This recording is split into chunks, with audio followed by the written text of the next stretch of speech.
Hey everyone, welcome to the Daily Fantasy Flex podcast brought to you by FantasyLabs, part of the Action Network. I'm Matthew Freedman, the editor-in-chief of fantasy content, and this week we have a very special episode. We are recording this on January 17, 2018, so the season is winding down. And with that, I'm going to start hosting a series of NFL draft-focused episodes in which I'm going to be joined by a guest who will provide analysis on some of the 2018 prospects that people should be aware of. I think it's important to know about rookies in general because I think for fantasy, they tend to be mispriced, undervalued, and so there's a lot of opportunity there. And then plus, it's just always fun to talk about these guys. So that's really what it's about. So joining me for this episode to talk about the quarterbacks of the 2018 draft class is Matt Waldman. He's the proprietor of the Rookie Scouting Portfolio and a contributor to Football Guys. You can follow him on Twitter at Matt Waldman, and I definitely recommend doing so. I am vastly ignorant when it comes to breaking down players on film, and so I often rely on the work that Matt does at RSP. Matt, it is a very busy time of year for football talent evaluators. Thanks for taking the time to talk. Hey, Matthew, it's my pleasure. It's nice to join you again. Yeah. The last time we were on a show together, you were talking about the running backs to save the planet. That was one of my favorite episodes. I appreciate that. That's been a lot of fun, and it was one of my favorites to do, and certainly occasionally some of the writers who participated in that bring that up as a favorite too. So once in a while, you know, even an old dog like me gets a good idea once in a while. So. Yeah, that was a fantastic article, and it's fun to have those kind of theoretical all-time type of conversations. But before we start talking about some of the specific players, I'd like to get maybe just a kind of preliminary question, like big picture thought on scouting. I think the quarterback position in particular is really hard to scout. And I think a lot of whether a quarterback has success comes down to landing spot and the scheme fit. And so there's so many factors to consider, and the sample is so small. So you've been breaking down quarterback prospects for over a decade. What do you think is the key to quarterback scouting? And then what do you think is the key to quarterback success moving from college to the NFL? Yeah, gosh, it's such a great question because you've hit the nail on the head. It is the toughest position to evaluate. It's the toughest part of my job.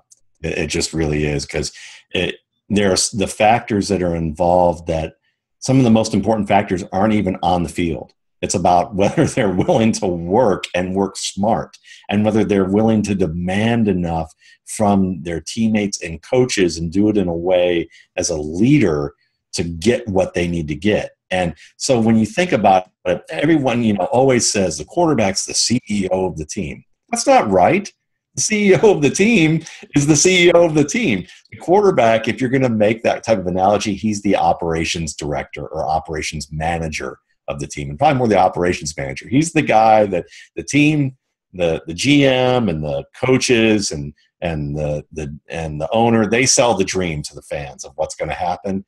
And the quarterback has to deal with the nightmare that's actually going to come as a result of that. So a lot of what a quarterback has to deal with off the field is important. But on the field, I would say something that people talk a lot about: height, weight, arm strength, the ability to memorize plays. And that's really talking about the physical and the technical and the base technical end of quarterbacking. And those are very important. But once you get the baseline level of what's good there, then you need to have what I would call more the intuitive, emotional, creative end of it, which can often seem like a difficult thing to really evaluate in terms of having to objectify it. But if you can break it down into certain actions and reactions and understand that the way you define that intuitive, creative aspect is really about how you process information that's happening on the field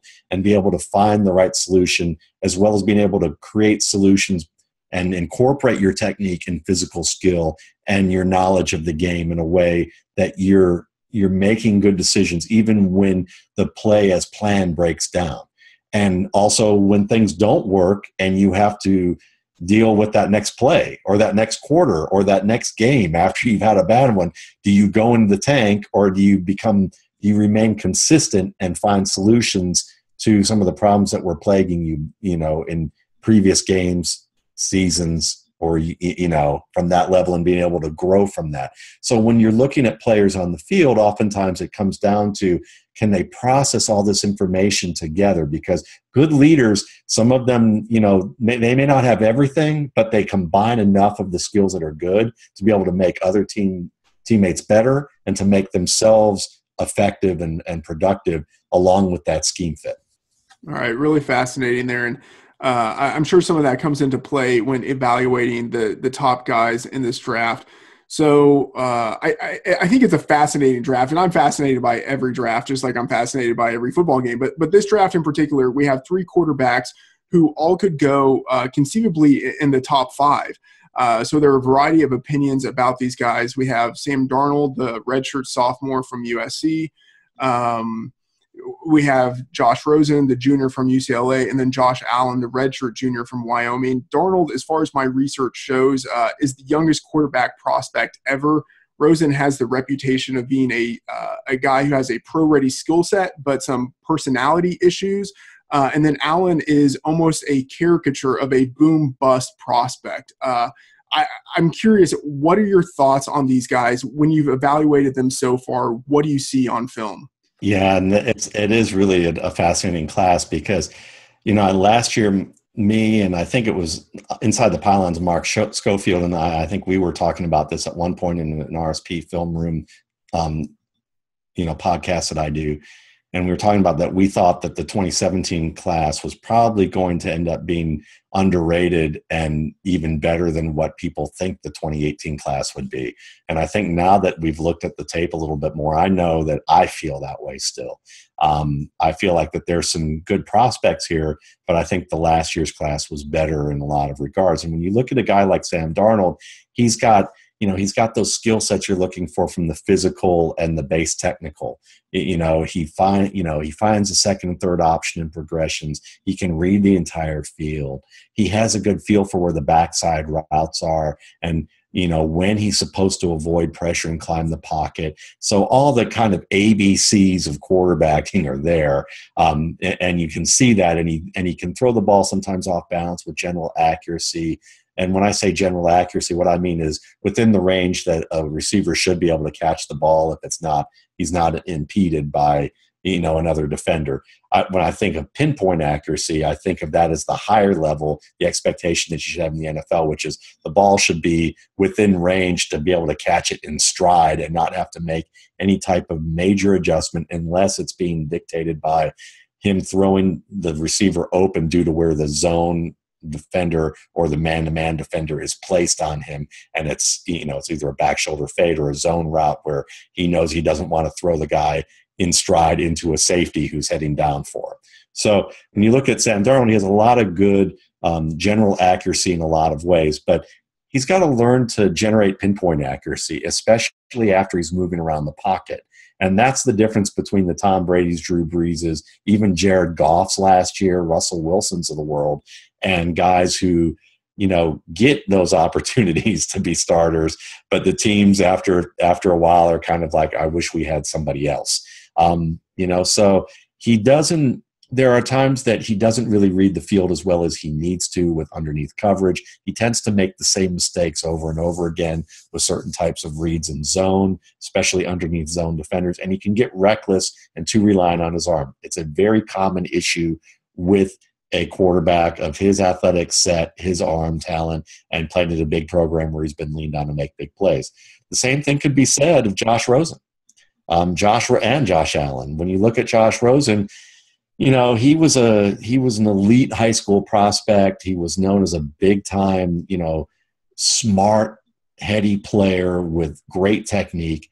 And he reminds me a lot in some ways of Matt Ryan in the fact that he's got a good but not great arm. He has very good play action game. He does a lot of the right things in the pocket. Sometimes he misses certain types of underneath coverages, but oftentimes what happens is he too has that hubris where he feels like I've got to make a play and try to throw, he'll roll out to his right and throw across his body into the teeth of coverage, especially in the red zone. I've seen him do that repeatedly throughout his career. He's made some strides, and I'd say he's improved at a higher rate than what Sam Darnold has thus far. He's also had more time on the field.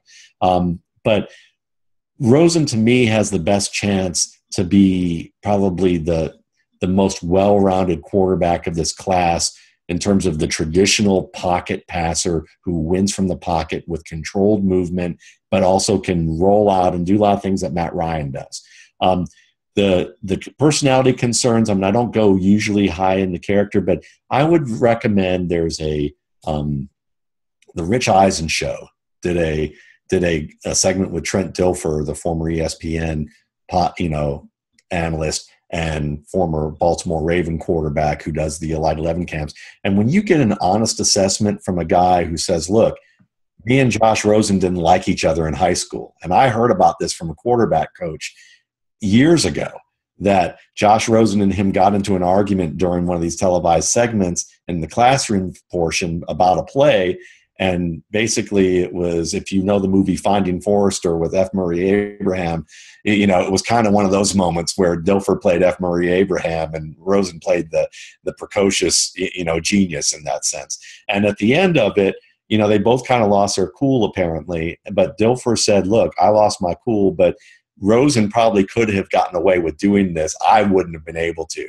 But his game, he's so aggressive sometimes that I'm trying to be hard on him. And he talked about that and said that they didn't like each other. Rosen even said, like, out front, in public, that he did not like Trent Dilfer and that they didn't get along. And he said, but despite all that, Rosen actually came back and was a counselor at his quarterback camps, this past year. And Dilfer said he was fantastic, that he put his ego aside. Even though they didn't get along, he was great.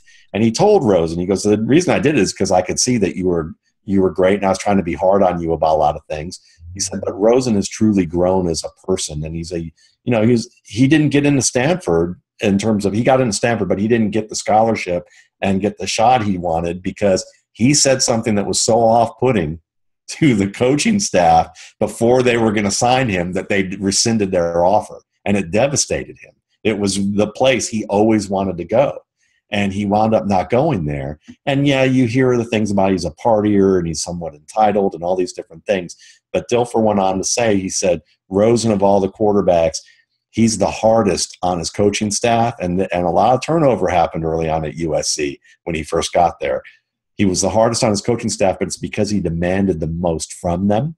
He demanded the most from his players, and he's a hard worker. And he said, look, Drew Brees, Tom Brady, Aaron Rodgers, those guys aren't all easy to get along with. Most of them aren't. That's what he was saying. He said, you know that. And Eisen was laughing. And he said, Rosen's kind of that same makeup. So if there's a coach who wants his ego stroked, he's going to hate Josh Rosen. But if there's a coach who wants to win and wants a leader who's going to take control of what's going to happen there, a la Peyton Manning, Tom Brady, well, Rosen has that. It's, the rest is, can he continue to develop it and have the surrounding talent around him? So I like him.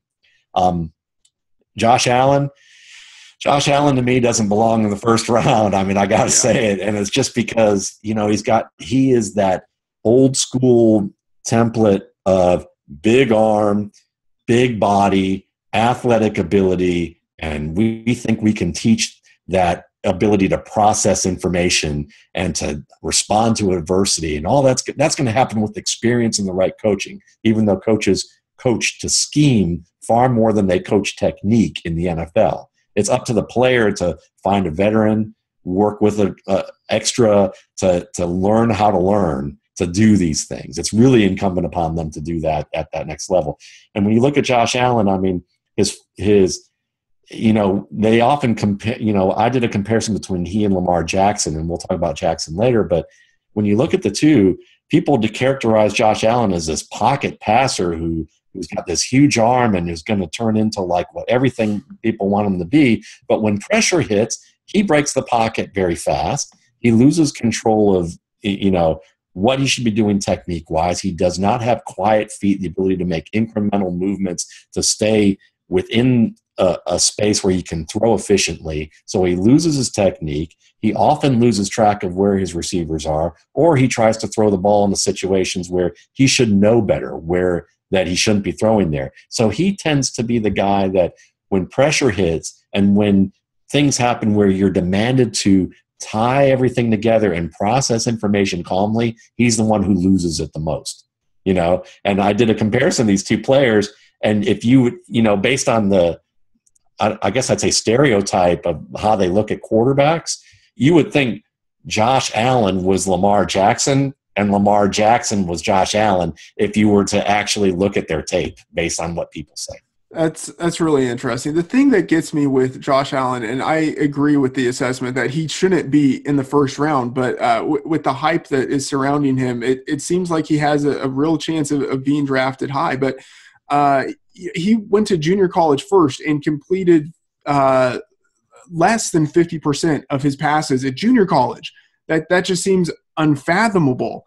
And then he's gotten slightly more accurate in his time at Wyoming, but still pretty inaccurate. For his career, completed around 54% of his passes, which is at a Jake Locker type of level.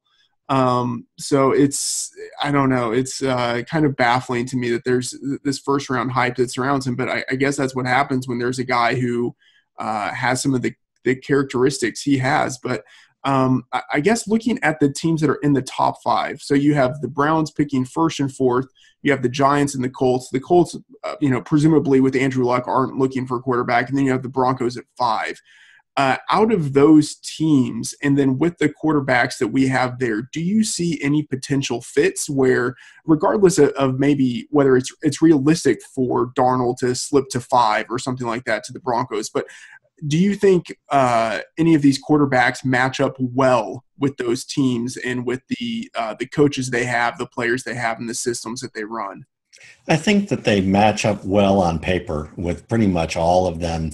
The issue is going to be which team is going to be most patient with those quarterbacks, because the Giants were a West Coast offense. What are they going to be now? The Broncos are a West Coast offense.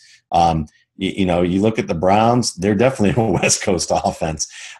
So when you look at those teams in particular, the West Coast offense is probably the most difficult to, I guess the best word I'll use is corporatese, onboard a player, in terms of their initial training, because the language is so dense. Each route is very different from play to play to play. And in contrast, like an Erhard Perkins scheme, you can have four plays and it looks the same to the quarterback, essentially, because of the route structures are similar. It just depends on how they're moved around in the line pre-snap or post-snap. And so that's why when you look at the difference between Jared Goff's onboarding along with the surrounding talent and the difference between Dak Prescott's onboarding in an Erhard Perkins offense, doesn't take away from their talents, as we've seen in year two. It was that really one had a tougher road to have to develop and learn. I mean, think about when you first learned how to drive. When you first learned how to drive, you weren't having conversations with your buddy and playing around with the radio and, or doing some things that you still probably shouldn't be doing while you're driving, which is like changing clothes or shaving or whatever you see some people do out on the road and somehow manage not to have a car accident, But you can see that the mind is not, your personality starts coming out as a driver once you get past the initial learning curve.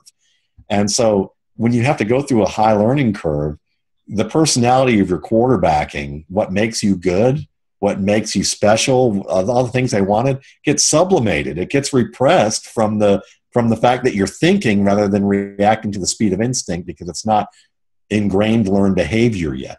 So the Erhard Perkins offense gives you a little bit of a higher onboarding principle. So when you look at this, Sam Darnold and Josh Rosen probably have a little bit more of an advantage, and Darnold in particular, because they did run a lot more West Coast type of stuff for years at USC. That's kind of what they've been about, that he'll look like a match on that level if they're saying, we want a guy who's going to start right away. Because I joke around that NFL owners, despite the salary cap being a little easier and the salaries being a little lower, that they've lost their minds ever since they saw Ben Roethlisberger as a rookie and decided that they had to have that, But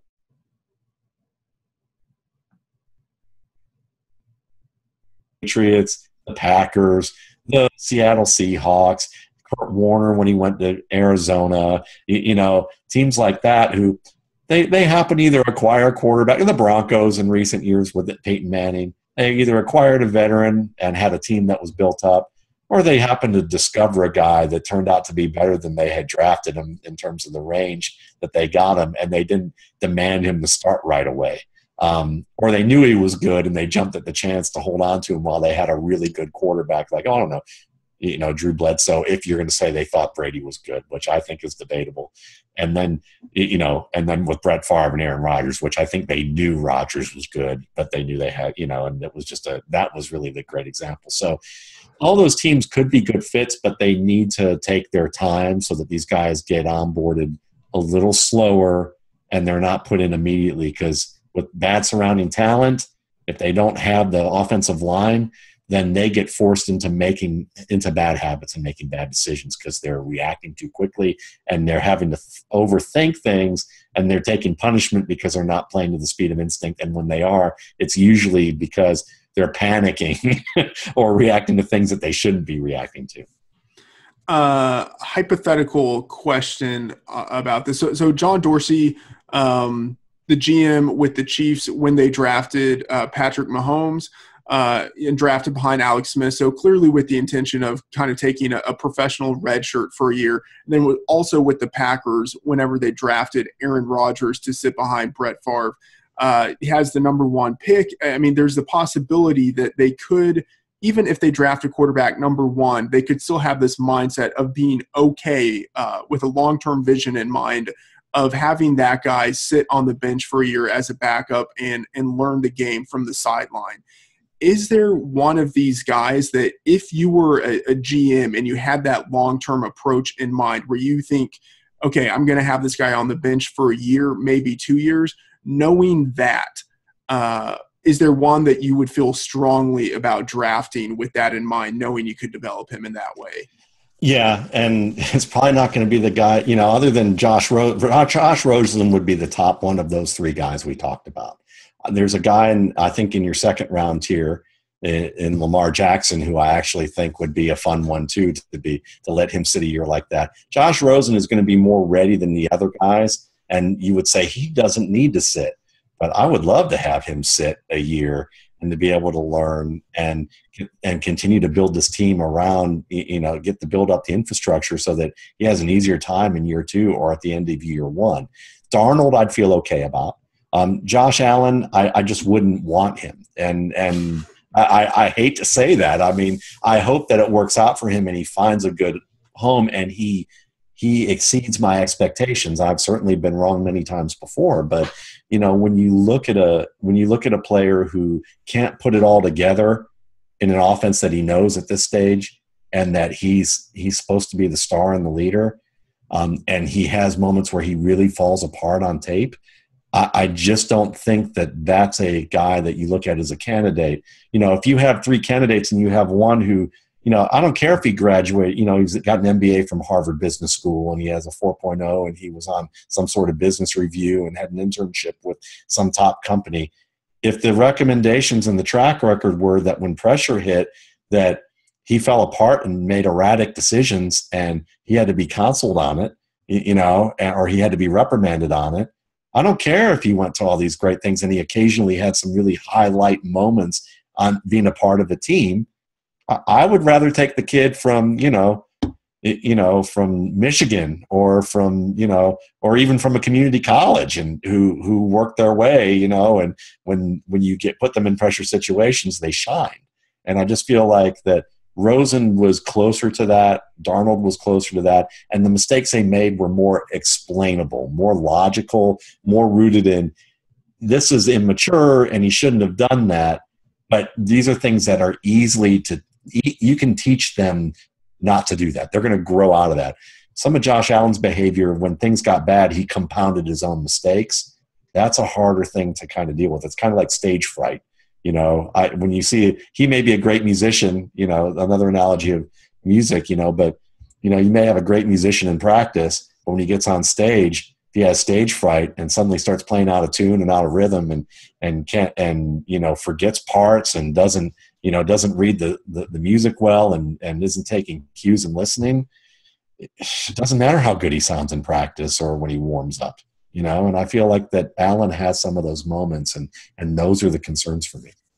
So you mentioned Lamar Jackson there as for me, he's someone who's on that kind of first round, second round threshold, and another guy there with him is Baker Mayfield. And as intriguing as the first three guys are, these two for me are the ones I'm really interested in.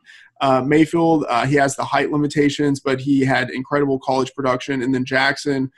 Was the youngest Heisman winner ever, and I think the player to whom he is most comparable might be Michael Vick, except maybe a little bit bigger. What are your thoughts on those guys?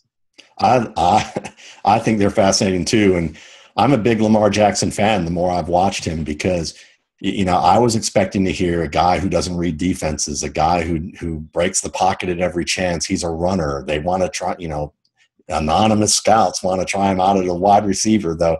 You can imagine there's a lot of people who basically push back from the NFL who would say if they're an anonymous scout saying that, they don't know what they're talking about. But Lamar Jackson in the pocket, he might be one of the best quarterbacks in the pocket in this draft, because when you watch how he moves with economy. It's very small steps, and was what Tony Romo described as quiet feet when he was describing that to guys like Jared Goff and Tom Brady. It's the ability to understand that your drops and the routes are tied to your feet. So basically, the wide receiver's routes are tied to the drop back of the quarterback. And when the quarterback finishes his first drop, he should have examined that first route in most offenses. And when he hits that back foot on the third or fifth or seventh step, depending on the length of the drop, that's where the first route break should come open. He's at the top of the stem, and he should throw based on what he reads if he sees that the cornerback or defensive back's leverage is in a good position for the receiver to break open. If it doesn't happen, then he's supposed to hitch, which is, for a lot of people, they think of a guy kind of skip hopping forward with a hitch. And sometimes when we see that hitch, we mistake that with how quarterbacks climb the pocket. You see Tom Brady climbing the pocket a lot, and he kind of has this kind of skip galloping step where you climb the pocket that way, and that's technically very sound. It eats up a lot of space, but you'll also notice that they're doing that so that they can keep their feet under them to throw from a balanced position and hit the receiver accurately, and to be able to move side to side based on the reads working, from sideline to sideline or further down the field, so that he can make an efficient movement and get rid of the ball quickly. Well, hitching is one way of doing that, but another way is what I would call maybe a hinge, which is your movement isn't as strong, where you're not climbing the pocket. You're just hopping in place. And that hop in place keeps your feet under you, but allows you to move either side to side or wait for a route that you were looking at originally to break open without eating up the space of the pocket and working your way into pressure and inviting that pressure to grab you. You still have that bubble around you. And Lamar Jackson does that extremely well for a college quarterback. And you'll see it a lot. He stands in there under pressure as good as anybody. He's able to make reads, 2-3 progression reads. I've seen him hold off safeties in really difficult scenarios and fire the ball to the second read or the third read in some cases, and be able to do that in combination with sliding away from pressure, resetting, and firing. I've shown that in one of my boiler rooms where he's put all that together. And that's that integrated technique, that processing information where you're taking the physical, the intellectual, and the situation at hand and combining all those things together to create something productive. And he does that well. And then you've got the running element. The issue with him right now is that they're going to say he didn't play in a West Coast scheme, so he's not that offensively savvy. Even though you can see that, Jared Goff didn't either. He played in air raid, and everyone criticized that about how he couldn't read the field and how it was too simplistic. And we saw him this year, and even though people will say, Sean McVay is talking in his headset, he wasn't talking his headset when he was executing these plays against top defenses. He's still making those types of reads, and he was always a quick reader and good processor of information, and really handled himself in the pocket well at Cal. And I think Lamar Jackson is similar in that respect. They're going to criticize them for the same things, but they unnecessarily so. His issue is footwork. His feet are a little too close together. That can cause him to throw off balance, which then results in balls being a little bit ahead or behind. Mayfield, similar things. But I'm watching tonight. I've been tweeting this before our show, a feed of Baker Mayfield versus Georgia. And one of the issues I had before watching this game was that he doesn't own the pocket as well as guys like Goff or Lamar Jackson or even Josh Rosen. And if he can create off rhythm where, if the play, the 3-step drop doesn't come open on that third step, and he leaves the pocket and starts to move and give his receivers time to run to open field, he can throw on the move and find accurate players. And he's a very good off-rhythm player in the way that Russell Wilson is, for instance. But the difference is that Russell Wilson also can play in the pocket and play within rhythm. And while Mayfield can do that in the pocket off of a set play, where it's like, okay, you're going to drop 3 steps, third step, hitch, fire, it's open, there you go.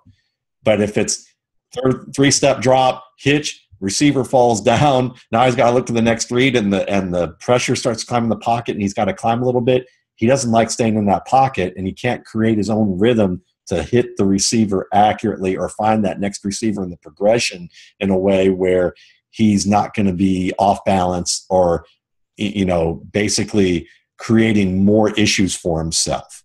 And that's where I think Mayfield struggles a bit. But Mayfield could be in an offense kind of like Deshaun Watson, where they can do a lot more of the, bells and whistles of misdirection and, create first reads where it looks like he's looking off a defender, where what he's really doing is baiting the defense with misdirection of a play action fake or a fake screen, and then coming to that first read and throwing it where he's already looked off the defense off that. He does that well. He's not a great runner, but he's a good runner.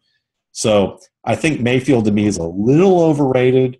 I think Lamar Jackson is fairly underrated, but they're both going to need some time, to basically adjust to, either have the offenses adjust to them as well as them adjust to the level of the game and understand where their limitations are physically, what they can and can't create in the NFL versus what they can do in college, as well as just refine their techniques so that their accuracy is there, because both of them are just a little off pinpoint on a consistent basis. I think Lamar Jackson's better, even though the stats may say that Baker Mayfield has been astounding.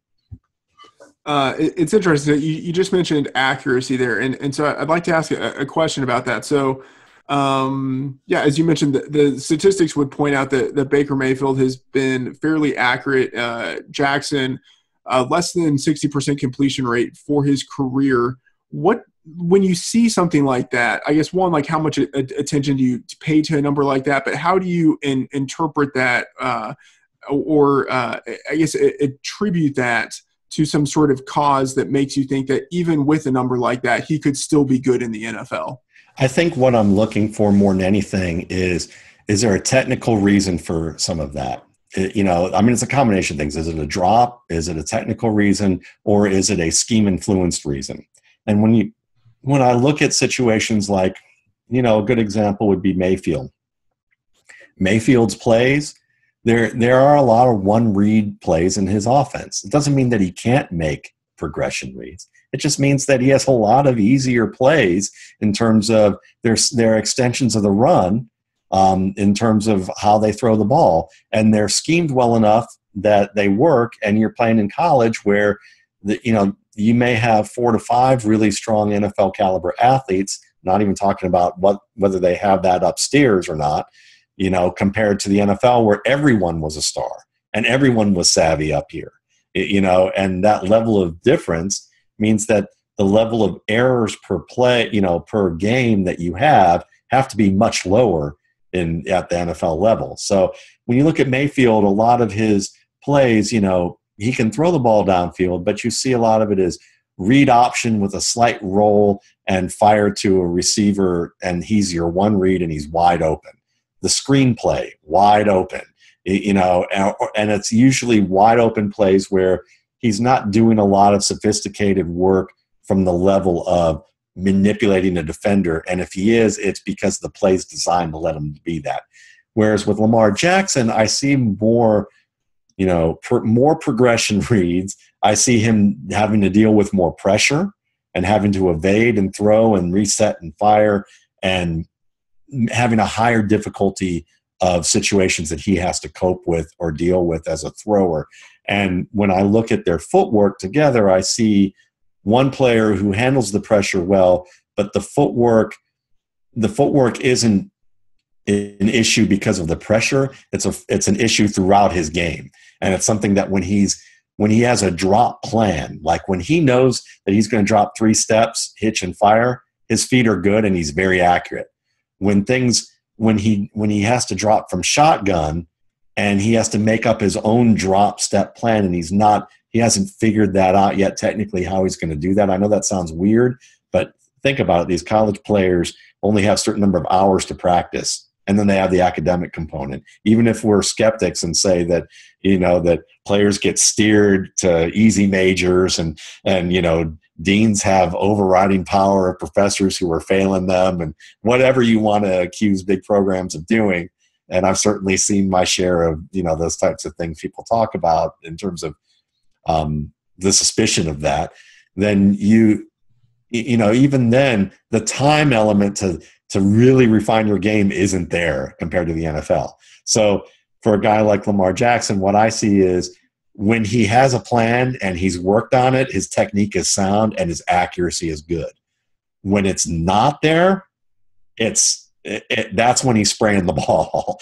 And so when I look at Mayfield, I see a guy who, when he has good technique, he doesn't have good technique yet. Like, I don't see consistently good technique from him yet. And so that means he's got to work more at it. So while he shows higher accuracy, it's on easier caliber throws most of the time. And he's still not pinpoint. Whereas when I see Jackson, it's pinpoint in harder situations with good footwork.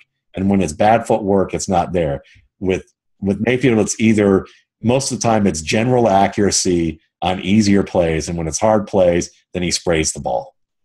That's fascinating. So I'd like to ask a follow-up question specifically with Jackson. So I'm doing right now, or in the final stages of finishing a first-round mock draft, and Jackson is still there, and I've been moving him back and forth. But the Patriots have a pick there right near the end of the first round. And then they also have a pick from the Jimmy Garoppolo trade, higher up in the second round, the 9th or 10th pick of the second round from the 49ers.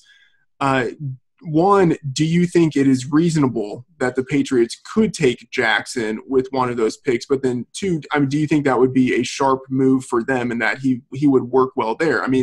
Jacoby Brissett, it's not as if he's highly comparable to Lamar Jackson, but he had that dual threat skill set. So it's not as if it's unreasonable to think that Belichick could take another quarterback who is like that. Yeah, and I think that that's very true. And I think that, Brissett is a good example of a player who that, you could certainly see the skills and where he could develop, and they were willing to do that. And we have all this hearsay about whether Belichick really wanted to trade Garoppolo, and Tom Brady's at the end of his career, as good as he may still be playing in some respects, and that he's still the leader of this offense. But they need another quarterback. Brian Hoyer isn't going to be the guy. So I think it's very plausible that they will take a quarterback. And I think that Lamar Jackson easily could be that guy if they think Brady has another year or two left to be able to play. And it just depends on the fit, because again, this guy's going to be the manager of your offense. He's going to be the guy that you're going to be, that the dream sellers are going to be screaming at to do the right thing and put all the pressure on him to make the right calls. And he's got to be the guy that also motivates his team around him with his performance and his leadership, both quiet and vocal, to get the job done. And they're going to have to feel comfortable with him as that kind of player. Based on what I see on the field, I think they will be. I think that they'll look at him and they'll feel like that this is a guy that just needs a little bit more refinement and he would be a good fit in that situation. And plus, he's playing on an offense that's easy to onboard, which would be kind of nice if something did happen to Tom Brady. That would be a great situation for him to thrive. So, yeah, I like that. I like that potential landing spot for him, and I could see it happening. Mm-hmm. So let's talk about some guys who are sort of day two-ish, day three type of guys who've been very productive playing in spread offenses. Mason Rudolph from Oklahoma State and Luke Falk from Washington State. What are your thoughts on those guys? Yeah, I mean, I would say when you look at Rudolph, it's kind of like looking at Sam Darnold with a less athletic element to him. He reads the entire field. He'll cycle through his progressions. He's going to, he moves his feet well to the next read to find the check down. He's got a good, efficient technical delivery to work with. None of these guys are technically perfect. Very hard to be so when, again, just what we described of the college element and the dynamic there. They're not refining their craft on that level yet because they have other things that they have to deal with. He's a tough guy in the pocket. I think his best skill is the deep ball, which is interesting because you often don't see that with a player. He's more accurate with his deep ball in terms of maybe not percentage wise, but just from a play to play standpoint, it seems like his deep ball really stands out. But this is a guy that even when he has balanced footwork, even when his footwork looks good, he can be off target. And that's a bit of a concern because maybe it's a very small type of thing. It could be that, that he doesn't have his back foot in the ground firm enough and really keeping control. When you see quarterbacks throw, sometimes that they lean in one direction, you see them leaning in one direction or the other when they deliver the ball. And a lot of that has to do with that the inside of their thighs, the groin muscles aren't tight enough and their stance isn't balanced enough to support that tightness so that when they're delivering the ball that there's basically a transition of power or energy through their hips. And that's what creates the velocity, but it's also the stance and that firm stance and balanced stance that creates where the ball goes. And, if you're basically a sail that's being moved by the wind, then, you're going to go wherever the wind blows, basically. And this is, so when you're firmer in that way, you want to be more of a rudder where basically you're directing that and your hips are more the rudder rather than a sail. And I think that's something that Rudolph may have some issues with. I think he's a beat late on throws. And a lot of guys are, but his is pronounced where he and Mayfield, I see this too, is that when you see a player come open, you want to hit that throw as soon as you're in a position to do so. But a lot of guys, DeShone Kizer last year, Alex Smith was guilty of this for years. A lot of NFL quarterbacks are. And it just happens is that once they see it, it needs to come out. If your feet are in time, you're in position, the route's at the top of its stem, and you see that the leverage is ideal for you to hit it, throw it. But a lot of quarterbacks are kind of like, should I? And you see them hop a beat or two and then plant their step.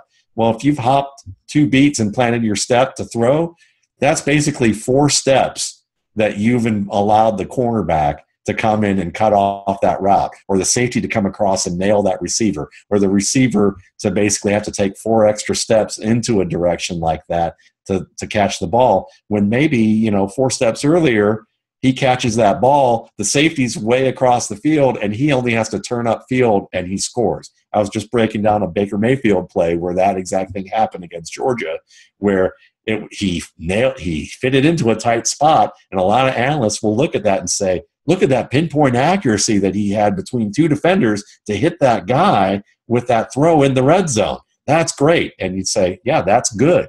That's a good – the basic things are there. But in the NFL, in the red zone, everything's compressed in that range of the field. You got to be quick. That's why Paxton Lynch struggles, because he struggles in the red zone because he takes too much time. And when you look at Baker Mayfield, he's doing the same thing. There's 4 steps. 4 steps later, he's throwing it so that the receiver ends up getting hit by the safety and drops the ball inside the 5.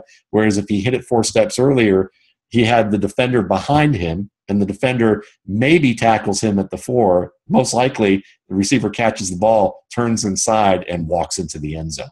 And those are the nuances of understanding, play scheme, technique, and how that all fits together, that when you get it right, that works, it works out well.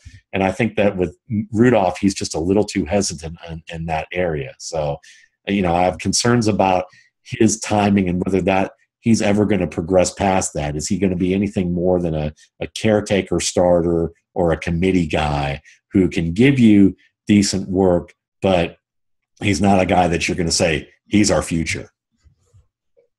And then, Interesting. yeah. And who was the other guy? Because Luke Falk, and one question on him. So yeah. his efficiency has declined each year that he's been a starter, and he's fairly immobile based on his sack inflated rushing yardage. And so I'm curious what you make of his college trajectory of efficiency, and then also how important is mobility to you when you are looking at these quarterbacks? And you're talking about Mason Rudolph, correct? Oh And no, Luke Falk, Yeah. Okay. Washington State. Yeah. Okay. Well, I mean, I think for me, let's start with the mobility part. I would say that, from that standpoint, if it just is, it's about the fit with the offense. So for me, mobility isn't as important as maneuverability, and they're kind of related, but they're different to me. Like mobility to me is Michael Vick running out of the pocket and being able to turn into into Alvin Kamara basically, Sure. and turn into the 70-yard gain. But maneuverability to me is Tom Brady. He's never going to gain more than 15 yards on a play unless the defense all falls asleep or steps on a landmine. So when you look at it from that standpoint, but he's so good at being able to buy time in the pocket by moving and staying balanced and throwing the ball. That's what winning from the pocket is about. Steve Young turned from a mobile quarterback into a maneuverable quarterback, and that's why he became a Hall of Fame caliber player. Luke Falk, to me, that's what he's got to develop. And when you look at, efficiency going down, I mean, there may be a number of factors that may explain that in terms of who he's playing with, what, how he's dealing with pressure, who's allowing pressure compared to the previous years. But I would say that, when you look at his game, he has moments that flash really strong. I know some quarterback coaches who deal with, who work with college and pro players at various levels and various pro organizations and leagues. And, I know one that was like, I like Luke Falk. I think Luke Falk can be really good. And this was coming out this was at the end of last year. When I watched him, I love that, he's willing to slide from pressure and buy time. He'll take a hit to reach the receiver. I think he makes good reads full field. I don't think he has any problem delivering from compressed pockets. So I think from that standpoint, he's maneuverable.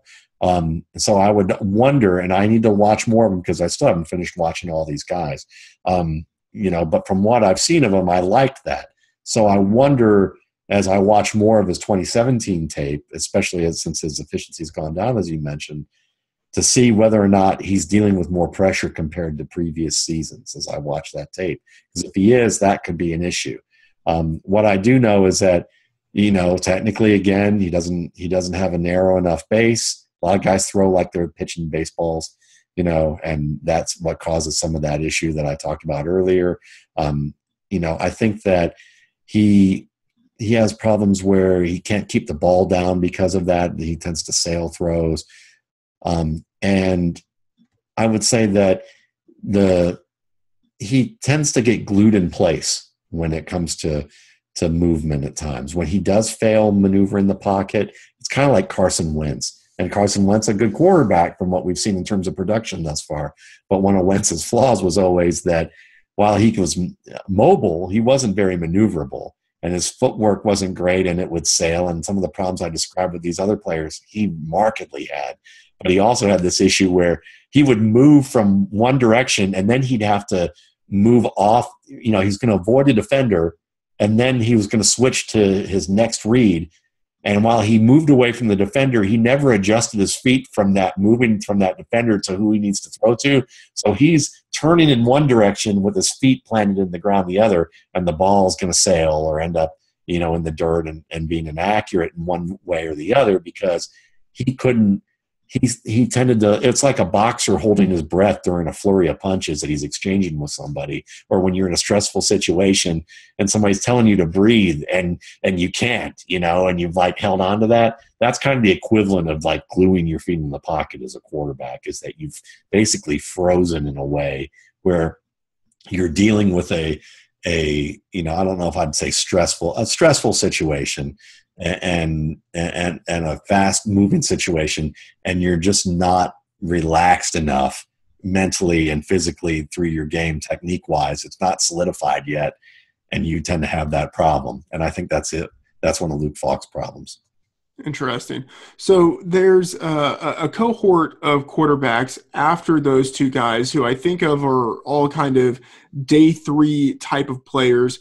And interestingly, almost all of them are transfers. And I'd kind of like to get your thought on scouting transfer players, or if that comes up in any way. But so Riley Ferguson from Memphis, Kurt Benkert from Virginia, and then you have J.T. Barrett at Ohio State, who's fascinating in his own right, the only guy in this group who's not a transfer, Tanner Lee from Nebraska, and then Mike White from Western Kentucky. Most of those guys are at the Shrine Game or the Senior Bowl within this week or next week. So there's the opportunity to see those guys in advance of the Combine and their pre-draft workouts. Out of that group of five guys, do you have any thoughts on some of them in terms of like which one might be the best of that group? Yeah, actually, Kurt Benkert and Mike White are the two guys that probably stand out to me. Benkert, I watched this past week against Miami. It was a 4-touchdown performance.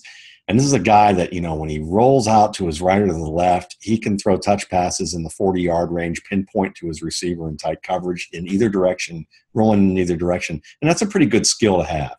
He's someone that I think, handles pressure reasonably well. He can stand in there and fire and have someone hit him and get the ball off. I saw a variety of throws from him that I felt good about with him. I feel like that this is someone that has the potential to be a third-string quarterback early on, and then develop into a second-string guy, and then maybe be that journeyman who could surprise down the line. I think he has those kind of skills. He has issues reading the field sometimes. He'll look at he'll look off a defender, but then other times he'll underneath coverage will get him in ways where you're like, it looks like you were staring at that guy the whole time. How come you still threw it? Kind of those scenarios. But you see that happen often with younger guys. Mike White, to me, had moments last year where his processing of information and being able to move, reset, fire, and bait a defender doing that was some of the best work I've seen from a quarterback in isolated scenarios. So it wasn't like, every play was like that. But when you see someone do something 2 or 3 times and it really stands out on a high level and you're thinking, wow, that's some high level stuff you just did. Like literally, this was the whole processing information when things don't go as planned, and you create a plan with your technical ability, your conceptual ability, and your technique to be able to do something that, on Sundays, a commentator would have just like gushed over, in terms of just the technical ability. Mike White did some of that, last year as a junior. Those two guys, I think, flashed the biggest skill sets. I like Ferguson in terms of some of the things that he does. But again, I think that, he's a little more limited physically. I think that he's also a guy that, has a little bit more of a ways to go in terms of his pocket work and his overall accuracy. And then, I would say Barrett's interesting, but I would also say that the system-oriented work that he did at Ohio State, it's kind of like the Baker Mayfield thing that I discussed earlier. A little bit of, it's a little bit more reliant on that, and he wasn't quite as impressive to me thus far from what I've seen to really be like, out of this group, really be optimistic about him as a quarterback at the next level. Doesn't mean he won't be, but at this stage, the two that stand out the most are Benkert and White. Mm-hmm. So I haven't done the full-on research yet to look at quarterbacks who transfer schools, but anecdotally, Russell Wilson transferred. Part of the project of looking at prospects is thinking about how they might adapt to a new environment. And so with guys who have transferred, I mean, obviously it's not the NFL, but we've at least seen them adapt to a new environment. I mean, do you have any thoughts on evaluating transfer students? Yeah, and I'm sorry I forgot about that. But the one of the very first article I ever did when I was with Football Outsiders was on Russell Wilson. And it was in my futures column there. And I broke down Russell Wilson's game. And I didn't use a shred of Wisconsin tape. I went back to NC State. Because when I watched his game, there were two things that were notable to me. One is that, everyone was at the time saying, well, Russell Wilson is playing in a run-based offense. They pound the ball in Wisconsin. They got a big offensive line, and he just has to throw play-action passes, and he's just throwing it over defenders on rollouts all day long, and that's his game, whatever. So I thought, well, okay, I don't think that's true, but, that's the characterization you're seeing a lot of. So when you have a quarterback who has the opportunity to have an extensive playing time with both teams, it's worthwhile looking at the differences between the offenses, because it tells you, what type of offense was he in, before and after, and what are the differences and what's the learning curve about. So when you look at a guy like Russell Wilson, he was more in a spread more of a spread concept type of an offense at North Carolina State. He had to run a lot more. He was playing from shotgun or pistol type of formations a lot more. And he also had to deal with a lot more pressure, a lot more blitzes. And you saw a lot of the Russell Wilson that you see in Seattle, like at NC State. It was very much there. It was just like, wow, like this guy makes incredible reads and anticipates the ball and throws so well on the move, and he can do it moving left or right. And he's not just a, run around, and try and make something happen. He sees these things happening, pre-snap, what he's got to do. And when a defender's got him pinned in, he's still going to make the throw and take a hit and do some things that a combination of mobility and accuracy and arm strength and pre-snap reading are all about. So when you get that and you see that as a younger player, you're encouraged because you see, you saw one element of his game that really shows up in the NFL now. But the element that everyone was seeing was, he might be a system quarterback. But you got to remember, he had to learn variation of the West Coast offense basically in the summertime. And he did so well that the team voted him captain. So while that's not a hard data point, when you look at a narrative that adds a layer of information and you see all these good things about a player and you say, he learned a new offense, he came in as a senior, and the team was like, we're going to make you a captain. And this was a player who NC State the coach was like, we've got, I think it was Mike Glennon. Mike Glennon. Yeah. Anytime you can choose Mike Glennon over Russell Wilson, you're doing a good job. Right? Yeah. So when the coach is like, we've got Mike Glennon, this guy wants to go play baseball or try baseball. He's not committed. Whatever. So when you hear those types of, dissonant narratives that are going on about a player, and then you see how the player played with the coach who's complaining about him or saying, we've got Mike Glennon. And then you see him go to Wisconsin and the teammates are like, you're our team captain, even though we've spent 3-4 years with other guys, and you're our leader, and you take us to the Rose Bowl, and you play the way you did in a completely different style of offense that's more pro style oriented than what you did before, even though what you did before was more difficult in terms of what you had to deal with as an individual. You can start putting pieces together that way. So I think the transferring is valuable if you get playing time from both. If you get limited playing time, like Bankert, I think he was going to start and then he got hurt and he really didn't get to have extensive playing time. Ferguson was at Tennessee and, Josh Dobbs, we have Josh Dobbs, yeah. That might be the new call if Riley Ferguson turns out to be a good quarterback in the NFL and evolves into like a Case Keenum plus type of player. We might have people joking around, we had Joshua Dobbs, the smartest quarterback who ever lived, but smarts doesn't always necessarily dictate great quarterback play. Look, Brett Favre didn't even know what a nickel defense was, and I would say that's a form of intellectual ability to understand, to know, retain information and know what that information is, and I would say his intuitive smarts is off the charts. He's the guy who invented the RPO. Different types of intelligence work on the field in different ways, and it's just kind of funny how that works out. This has been a fantastic conversation. A few more questions. Looking specifically at JT Barrett, if he doesn't have the potential as a quarterback, if he gets encouraged or pushed into making some sort of position change, do you think he has any viability? And if so, which position? I mean, I'm assuming wide receiver, but I'm really not sure.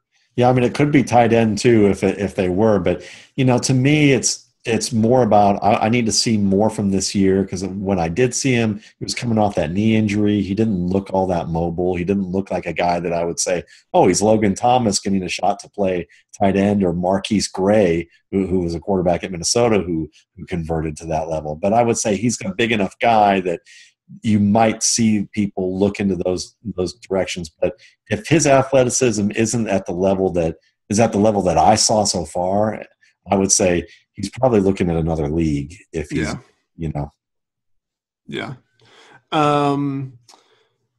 So we've talked about 12 quarterback prospects so far, which is, I think a more than sufficient number, but are there any other guys at this point that you think we should be aware of? We haven't talked about guys that you think might see their draft stock rise throughout the evaluation process over the next coming months. Yeah. I mean, I think there are a few in this class, and I think that one of them is probably Brandon Silvers out of Troy. 6'3", 212. I think he throws the ball pretty well. I think he's kind of a day three guy who can, grow with the team and develop into a competent NFL player, maybe even a starter at that stage, because he exhibits a lot of consistency with some of the skills we talked about earlier in terms of accuracy, footwork, being able to, make good reads.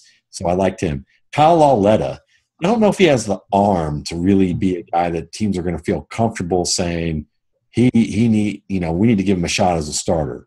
But if, a lot of teams didn't feel that way about Case Keenum either, but Lauletta has quiet feet in the pocket. So, owning that space and being efficient with that space under pressure, he does a good job. He does a lot of work from center and can do the play action game, throw decently on the move. I just need to see a little bit more about his arm strength and what the limits are there. I think it's Shimanek out of Texas Tech. He does some interesting things. I think he's got the build that teams are going to want to work with, and he's someone that might not be a bad, day three guy to look at, because there are some basic skills there that I feel like he does well in terms of overall accuracy, across the hat from the opposite side of the field, also throwing deep.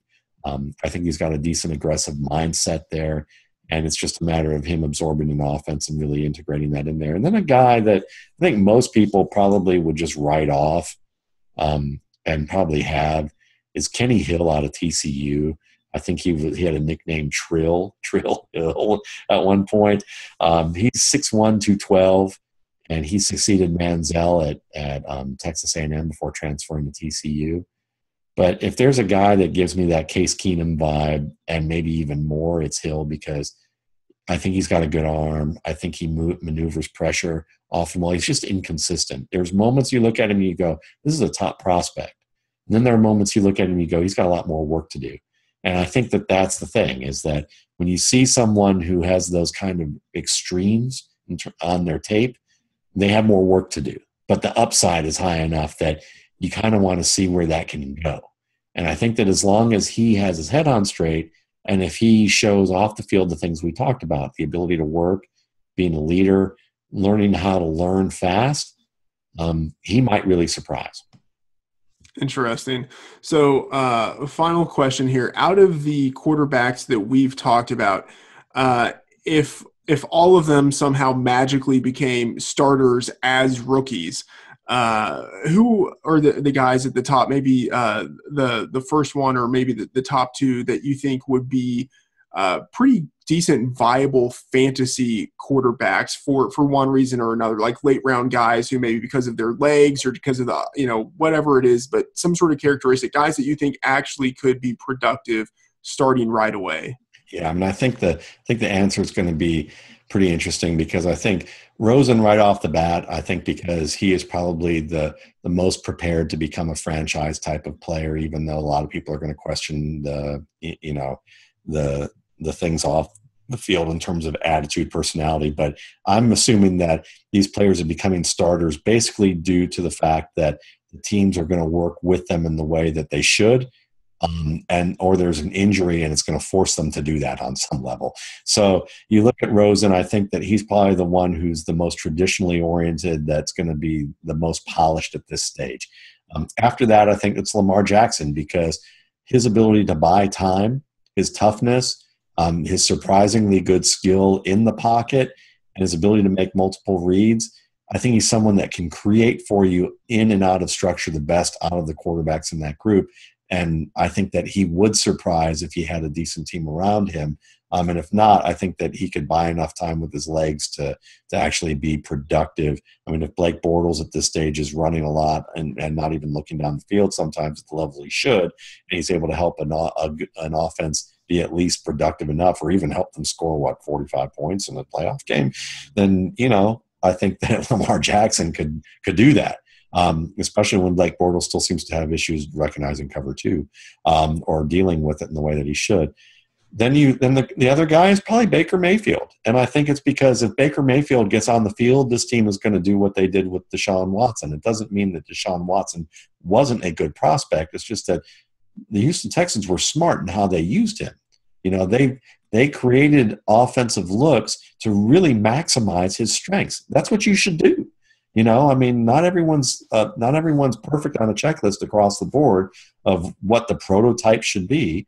And with Watson, you knew he didn't have a strong arm, but you knew that he could loft the ball and throw kind of the touch passes down the field. And he can throw it 50 yards down the field and accurately, but he needs to have air under the ball. So you got to design an offense where those routes come into play more often, and that you can get those routes open based on the way that you use him in the run game, or the threat of him running, or the threat of other people running, and motion, and being able to set up receivers that way. I think the same thing could happen with a guy like Baker Mayfield, where they could do things that work to his strengths a little bit more, and they're not asking him to be a Q-bot, in terms of, the basic pocket quarterback, 3-step, 5-step play action and sit, hitch, throw type of thing. That is the reason why when they see, the mannequin that is Josh Allen, in terms of, when they see him, I think they see a mannequin for what a good quarterback should look like on the basic level,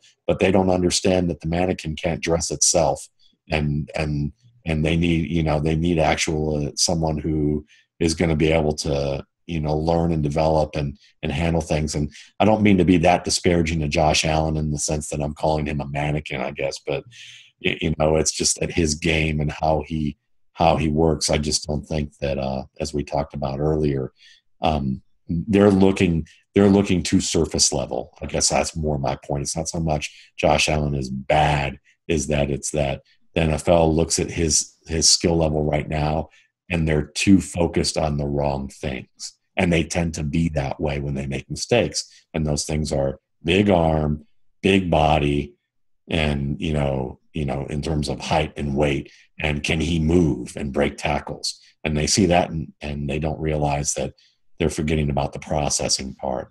And that's the issue there. Basically, what I'm taking from this is that Josh Allen is a mannequin. And I think that's going to be the title of this podcast episode. Well, I'm guilty, so there we go. So you can, when we have the draft and he gets picked by a team, I'll hope it's the Broncos, because I'm a big Chad Kelly fan in terms of his game. I would love nothing more that I might get a Josh Allen jersey and a mannequin. I may have to go buy a mannequin just for our podcast at Football Guys and put the Josh Allen jersey over it.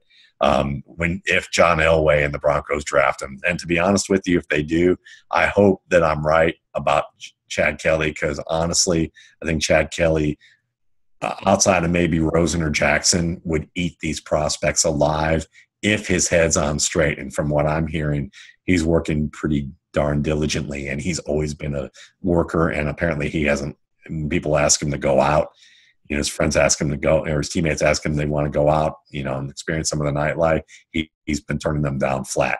And from what I heard from a scout and a couple of consultants, with the league when I've talked about Kelly and how much I liked him. They said if he could go with a team that gave him a full year to really get healthy, and it's not the knee, it wasn't the arm, even though that happened after them telling me about it, but it was the hernia surgery he had the year before. If he could have a full year to really stay in the weight room, work out, learn the system, remake his body, and let him compete from there, then they might really have something. And from what I heard, Vance Joseph really liked Chad Kelly. So if they don't draft a quarterback early, and if they take a guy like Allen by mistake, and then they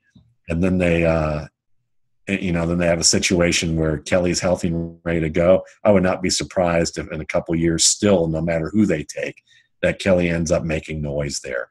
As a former Browns fan, I would kind of enjoy Josh Allen going to the Denver Broncos. Yeah, that's interesting there, and some unexpected Chad Kelly talk, and I like it. Matt, it is always a treat to talk to you. The rookie scouting portfolio, I believe it comes out at the beginning of April. Correct me if I'm wrong, but Yep. What should people expect to see in that document, that massive document this year? Sure. You're going to get you basically get two documents, one on April 1 and one about 7 days after the draft, that gives you more of a fantasy-focused look at immediate fit. So the pre-draft on April 1, you're going to get basically, somewhere between 250 to 300 page document that gives you rankings for all the prospects at the skill positions. You're going to see my process kind of unfold there in different chapters. Everything's bookmarked, so it's very easy to find. You're going to get rankings based on just my overall grades, based on a template of what are the basic skills you're looking for from these positions, and then also skill depth based on how talented I think they are at each of those skill sets and what their potential could be with some work and how likely that is. And that gives you, the ranking that a lot of people use for dynasty leagues and fantasy, as well as just, media and, draft nicks who are just looking for an overview about their players. You'll get complete write-ups about them, tier rankings with those skill sets, so you see where they compare to their peers in different areas of development, overrated, underrated. And then you even get, I still do all my checklists and provide, a very transparent look at my scouting system and how I define information. And that's why the document's massive, because literally you're going to get somewhere between 12 to 1,700 pages. And I just do that to show, quote unquote, show my math, so that you understand, that this is a process-oriented thing, and that I'm trying to objectify subjective things by how strictly I define them and grade by those definitions. And that gives you the freedom to see where I'm at and maybe make decisions a little differently from what maybe how I may rank guys. So I want to give you firm rankings so you know what my opinion is, but I want to also give you those options so that you understand, Matt feels this way, but he also describes the dynamic of where that could be different. And I feel like from what I've seen that it could be different, or from where this landed, it could be different. And I just really like this player. And I feel like that this is something that, you want to make that decision, because after all, I'm going to give you my expertise that I've learned through, doing this for over, for close to 15 years now. But at the same time, it's your fantasy league. So we do that. And then the post-draft, I re-rank everything. I give you 3 years worth of rookie rankings. So you're going to get to see my updated rankings for players who were drafted in 2016, 2017, and 2018. So you'll get that as well. And you'll get ADP studies, so you can see where other people are drafting players. So when I give you some way out thing that says, I don't know, back in the past, Le'Veon Bell was my 3rd ranked back when everyone else had him as their 7th or 8th ranked guy, and he wasn't quick enough. And I liked him, or I like Spencer Ware in my top 5, and I'd say, or Isaiah Crowell as one of my top backs, even though I knew he was going to be a UDFA. I might say something like, I know you're not going to draft him here. You'd be crazy to, even though I have him valued as one of my top 5 running backs in this particular class. But the ADP is you can draft him at the ADP is they're drafting him here. So here's the sweet spot where you want to draft your player. And I give you an easy to read chart so that you can find the sweet spot to look at my rankings versus ADP and say, these are the sweet spots to formulate my draft plan to get players that I feel are good based on what Matt's recommending. Fantastic stuff, Matt. Again, thank you for being on the show. That is going to do it for this special NFL Draft Focus edition of the Daily Fantasy Flex. Be sure to follow Matt Waldman at Matt Waldman, and you can follow me on Twitter at MattFTheOracle. I'm Matthew Freedman. Thank you for listening, and be sure to check out the draft content we have at FantasyLabs and the Action Network, and we will see you again next episode.